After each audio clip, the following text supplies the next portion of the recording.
आता मला त्या सावली सोबत तेच करायचंय, किंबहुना त्याही पेक्षा कितीतरी पट भयंकर करायचंय जे तिने माझ्या सोबत केलंय.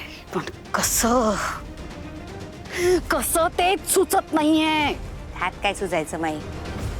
जायचं तिच्या कार्यक्रमाला आणि घालायचं ह्यो गोंधळ. हा, कार्यक्रम बंदच पडला पाहिजे एकदम. ए जयंती, मूर्ख आहेस का तू?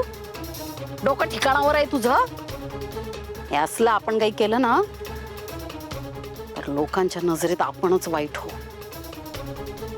असं काहीतरी करायचंय ना की ज्या प्रेक्षकांनी त्या दिवशी त्या पोरीसाठी टाळ्या वाजवल्या होत्या ना, त्याच प्रेक्षकांनी ती चिट्टार उडवली पाहिजे. असं काहीतरी करायचंय, पण काय करू तेच नाही सुचत आहे ना. भारी आहे तुम्हा दोघींच. रोज काहीतरी जुगलबंदी चालू असते ना तुमची. हा म्हणजे आज काहीतरी संपलं की उद्या लगेच काहीतरी दुसरं.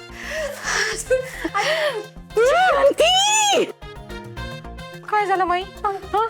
एकदम मिठी मिठी फेफर बिफर आला नाही ना? ताप नाही ना आला बाई तुम्हाला? हा अगं ठीक आहे, मी काय आयडिया दिलीयस? मी जुगलबंदी. आता जुगलबंदी होणार. गुरु शिष्याची जुगलबंदी होणार. मी सावलीला आता जुगलबंदीचं खुलं आव्हान देणार आहे. मग बघते काय करते ही सावली. माही जरा शांत व्हा आणि आपण काय बोलतोय ना त्याचा एकदा विचार करा. नाही म्हणजे सावळी काही आता तुमचा प्यादा राहिलेली नाही. हा, त्यामुळे जे काही खुलं आव्हान बिव्हान देताय ते झेपेल की नाही याचा पण जरा विचार करा माई. झेपणार झेपणार. आता नाही झेपणार ते त्या सावलीला. अगं बाग, जेव्हा तिच्या समोर प्रत्यक्ष मी असेन ना गायला, त्या पोरीच्या कंठातनं एक सूर सुद्धा निघणार नाही.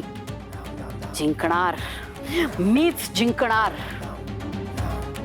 आणि त्या पोरीची जगासमोर नाचक्की होणार. आणि या सगळ्यात मला तुझी साथ हवी आहे जयंती. माई याला काय म्हणतात माहितीये का?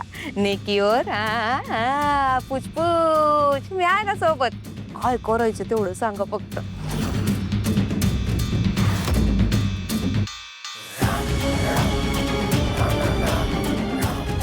जयंती, ज्या लोकांसमोर, मायबाप प्रेक्षकांसमोर या सावलीने मला संपवलंय ना, त्यांच्याच समोर आता मी या सावलीच्या अस्तित्वाचा कायमचा अंत करणार.